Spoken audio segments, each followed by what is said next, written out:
And we're going to continue with Loving Life, All of It, a walk with cancer, compassion, and consciousness. And we're on page 24, continuing our walk into the life lessons.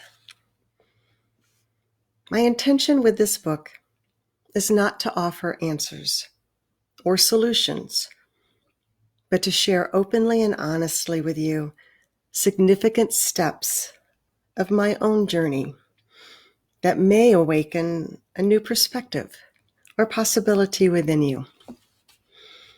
My suggestion would be to read it slowly, reflect on what feels relevant for you, and gloss over that which does not resonate with you at this time. If you choose to participate in the quiet time for reflection meditations and utilize the journal pages at the end of each life lesson, memories and feelings may awaken within you unexpectedly. As these feelings and memories come to conscious awareness, tears often flow. For me, these types of tears help move the energy, the feelings and emotions that are now coming to conscious awareness. I encourage you to be gentle with yourself. Contact a close friend, a trusted family member, or licensed professional if you need assistance during this time of awakening. The journal entries in the following chapters were chosen based upon their content within the context of a life lesson. My first surgery was in January 2011, and my port removal was in November 2011. So the journal entry dates fall within these 11 months. My entire journal is available to read on my website, amiecamie.com. My hope is that the following journal entries, life lessons, inspired I am photographs, quiet time for reflection, and pages for your own thoughts and feelings awaken a sense of peace, joy, love, and light within you. We must each walk our own path in life, and sometimes that path is filled with challenges, fears, and uncertainties. What I've learned is that I am not my experiences. I am so much more. And so are you. And that moves us into the first life lesson. It's okay to have my own belief system. And the I am image is I am strong.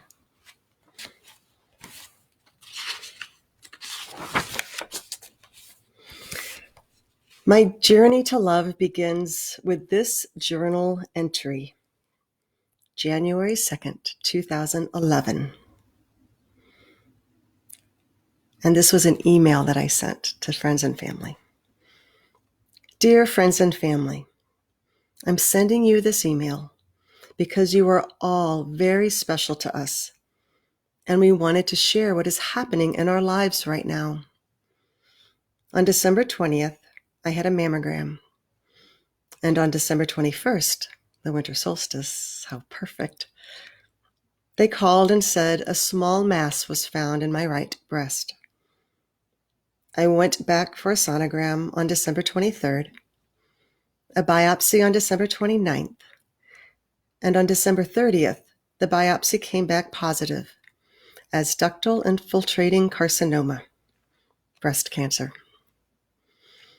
Right now, I just know that it's stage 1, intermediate grade, fed by estrogen and progesterone, measuring 1.8 centimeters by 1.9 centimeters. It's small. And it's the most common type of breast cancer, 70 to 75%. So if it had to happen, this is the type to have. Ironically, even though the unknown factor is a bit scary, there is a deep sense of peace surrounding all of this. I know that a large part of my purpose for being on the planet is to create and share my music with people going through the cancer journey. And I also know in my heart that part of me needs to personally experience this journey in order to be able to say, been there, done that. There is so much beauty surrounding this process already. And I'm very clear that one of my main lessons during all of this is to learn how to receive love for myself. So, from my perspective, this is a sacred journey back to myself so that I can more fully share my love with the world. So, the bottom line is that this sacred journey is flowing beautifully with ease as everything and everyone is dancing gracefully into place. Now, all we need to do is take each step, one step at a time, while staying present and open to the love within each moment. John, Christopher, and Justin are all doing well, and we all agreed to stay open, honest with our feelings, and share every piece of information as we move forward together. Thank you for being a part of this sacred journey. For years, I've shared my solo harp music in hospitals, cancer centers, hospice facilities, and grief communities around the country, providing a sense of peace and comfort to patients and family members going through stressful life challenges. Whether it's in a hospital room or someone coming to our home to pick up a CD, I've seen pain, angst, and fear in many eyes. I felt sorrow, longing, and regret in many hearts, and I'm always grateful when the music is lovingly received. I've also shared my presentation, Vibrational Awareness and the Healing Power of Music, with many healthcare professionals, support groups, and community organizations, which addresses how the energy of music, our thoughts, words, actions, and environment impact us. I like to think of it as planting little seeds of awareness. I have often suggested that the most commonly used words in association with cancer may not be the most healing choices. Words such as fight and battle often create an immediate feeling of fear or the need to protect oneself against something. When I was diagnosed, the words fight and battle felt in direct opposition to what my body was trying to express. I felt within myself the desire for connection, honest communication, and compassion, not protection, a battle, or a fight. I knew I had been fighting within myself long enough. I had resisted my own love long enough. I had lived from a place of fear long enough. I made a conscious choice not to plug into the collective idea of what a cancer diagnosis means, and chose instead to walk this journey from a place of love. And life happens with our phone. After my treatments were completed, I also made a conscious choice not to identify with the label survivor for several personal reasons. One, I asked myself, what did I survive? Death? Well, no one truly survives death, since death is an inevitable part of life. What I feel I survived is my fear of death, which has given me the freedom to now live each day with acceptance and gratitude.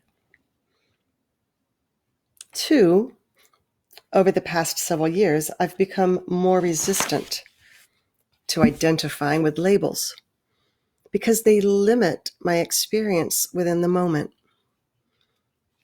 If my reference point within the moment is tied to a label, then my experience carries a vibrational shadow of that label. And 3, from my cancer experience, I learned so much about myself. My life is full of experiences, each one profound within itself. And they all contribute and combine to create my rainbow pyramid, with each color shining brightly and no color outshining another. It was clear from the beginning of my journey with cancer that my personal perspective upon diagnosis was one of embracing this experience from a place of love rather than fear. The email response below to a friend offers insight into my universal perspective and describes what was happening prior to my diagnosis. Thank you so much for your message. Yes, this is definitely a deep, sacred journey for me, and I've been preparing for it all my life. I can't even begin to share with you the depth of cellular memory I'm accessing and clearing. Both John and I are aware that this is a cellular consciousness that's realigning. The levels are mind-blowing, from the quantum to the universal. Miracle connections are happening every day, and there is only love that surrounds this journey. To give you just a small glimpse of what's been happening, the whole month of December, I've been in a profound journey inward. My body stopped releasing for about 3 weeks, and I ended up going to the emergency room. Everything's okay. A couple days before going, I had accessed and awakened the masculine energy of my birth father within me, the energy I've been searching for outside myself for my whole life, the energy that laid dormant within me since conception and manifested as a deep, hidden melancholy I've carried all my life.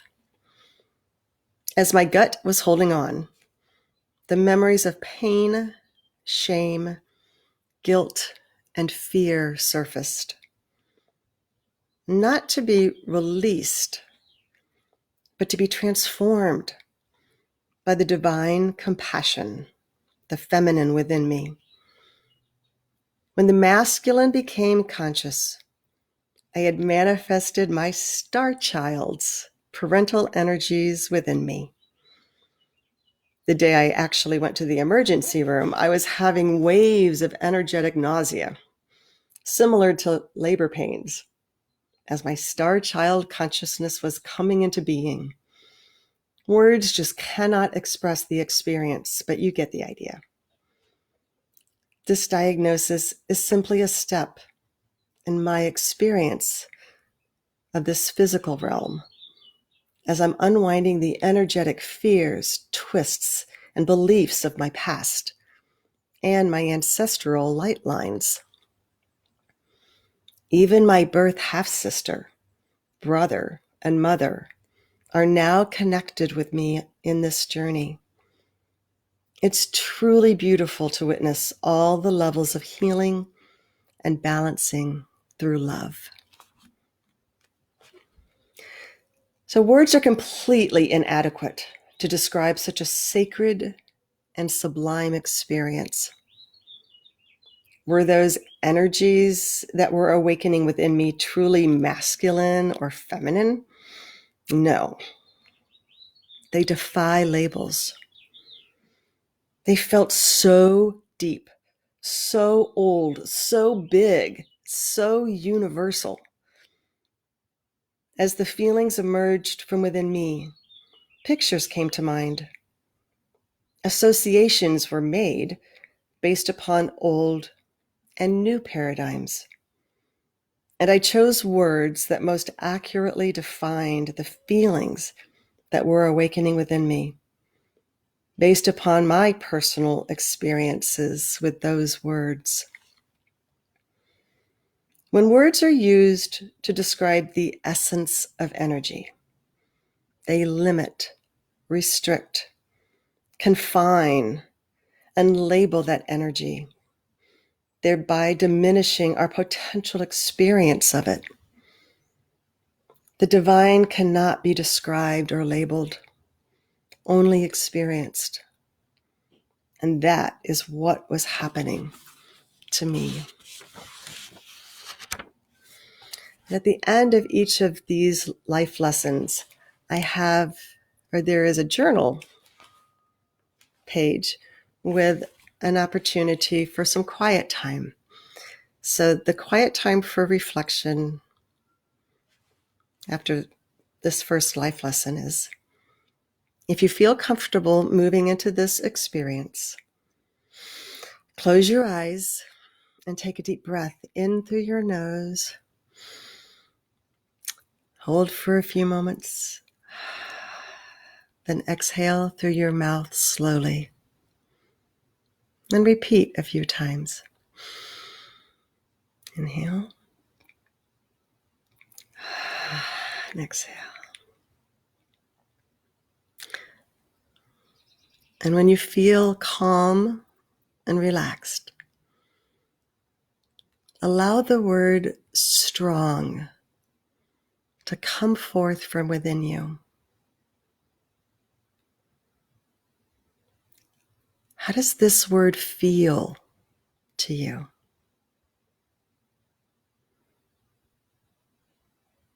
And take a few moments to write about it. Write down what you're feeling. And then allow the phrase, "It's okay to have my own belief system," come forth from within you. And how does that feel? And then take some time and just write down what's awakening within you. And that concludes Life Lesson 1. I'll see you next time.